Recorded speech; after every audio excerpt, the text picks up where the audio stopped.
গতকাল বিকেলে ফিরছি, চোখে পড়ল এক টোটোওয়ালা রাস্তার সাইডে টোটো দাঁড় করিয়ে মেয়েকে জল খাইয়ে দিচ্ছেন বোতল থেকে।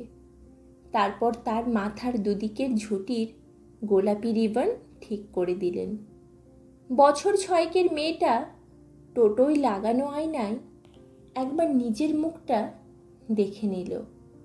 বাবা তার কম দামি স্মার্টফোনে মেয়ের একটা ছবিও তুলে দিলেন।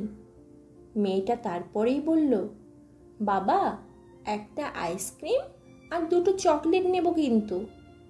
মুচকি হেসে মেয়ের বাবা বললেন, একটা আইসক্রিম আর একটা চকলেটের কথা হয়েছিল না বাড়িতে? তোর মা সাক্ষী আছে কিন্তু। মেয়েটা ঠোঁট ফুলিয়ে অভিমানী গলায় বলল, সে তো মা বকবে বলে। মা বলেছে জিনিসের দাম অনেক বেড়ে গেছে, বাবারও তো টাকাই নেই, বায়না যেন একদম না করি, তাই একটা চকলেটের কথা বলেছিলাম। বাবার ঠোঁটে হাসি। ওরে বদমাস মেয়ে। টোটো স্টার্ট দিতে যাচ্ছিলেন ভদ্রলোক। আমি বললাম, স্টেশন যাবেন ভাই? সে একটু ইতস্তত করে বলল, যাব তো স্টেশনের দিকেই, কিন্তু আজ তো কোনো প্যাসেঞ্জার নিতে পারবো না। মহারানীর হুকুম, কোনো প্যাসেঞ্জার তোলা যাবে না আজ। ওকে নিয়েই রাস্তায় রাস্তায় ঘুরতে হবে, আর উনি যখন যা চাইবেন খাওয়াতে হবে।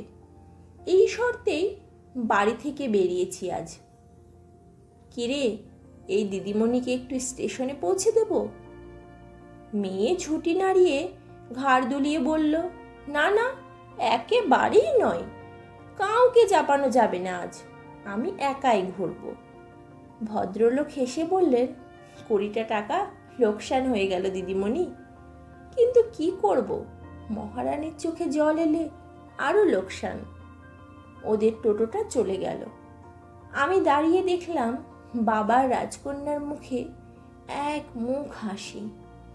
এই মেয়েই যখন শ্বশুরবাড়ি গিয়ে বলবে আমি খুব আদরে মানুষ হয়েছি, তখন হয়তো অনেকেই মুখ বেঁকিয়ে বলবে, বাবা তো টোটো চালাতো, এত আদর পেল কোথায়? আসলে এক শ্রেণীর মানুষের ধারণা, আদরে হবার জন্য অবস্থাপন্ন হতেই হয়।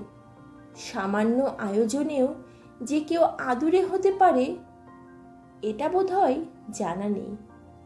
মেয়েটা এই বয়স থেকেই নিশ্চিত জানে পৃথিবীর আর কেউ তার আবদারের মূল্য না দিলেও বাবা দেবেই। সযত্নে বেঁচে থাকুক এই নিশ্চিন্ত সম্পর্কের বন্ধনগুলো।